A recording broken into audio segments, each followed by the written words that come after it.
les sessions, enfin tout ce qui est vraiment fait, pourra se trouver dans les general logs. Donc c'est intéressant d'avoir en entrée le general log. Le slow query log, c'est le log des requêtes qui prennent plus que tant de microsecondes ou choses comme ça. Et enfin le binary log, le log de tout ce qui est toutes les transactions qui vont modifier la consistance de la base de données. Donc c'est tous les différents niveaux de log que vous pouvez trouver à l'intérieur de MariaDB. Slow query log, il a été vraiment beaucoup travaillé dans MariaDB. On peut avoir le explain plan à l'intérieur. On peut avoir les types d'algorithmes utilisés. Par exemple, quand on fait une table temporaire sur disque, toutes ces choses-là, on peut les avoir à l'intérieur du slow query log et on peut définir des filtres en disant, par exemple, moi je suis intéressé de loguer à toutes les requêtes qui font du tri, toutes les requêtes qui font du table temporaire sur disque, des choses comme ça, qui renvoient par exemple des gros résultats sets, qui font du join sans index, des choses comme ça.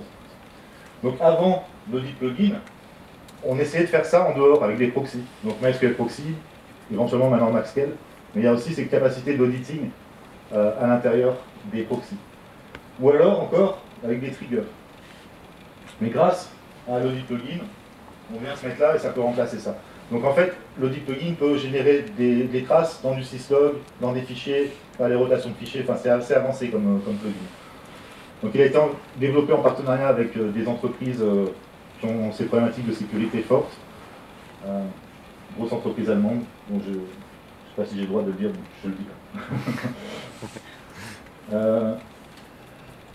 Alors, qu'est-ce qui va être nouveau dans la 1.2 ? On a trouvé une grosse piste d'amélioration, c'est que malheureusement, quand on crée des users et que le DBA ne fait pas attention, bon, il y a une technique pour les créer en cachant les mots de passe.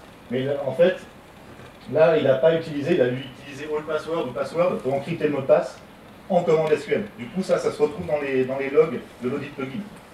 Et en 10.2, ce qu'on a fait, c'est la capacité d'aller modifier le log pour loguer quelque chose d'anonyme.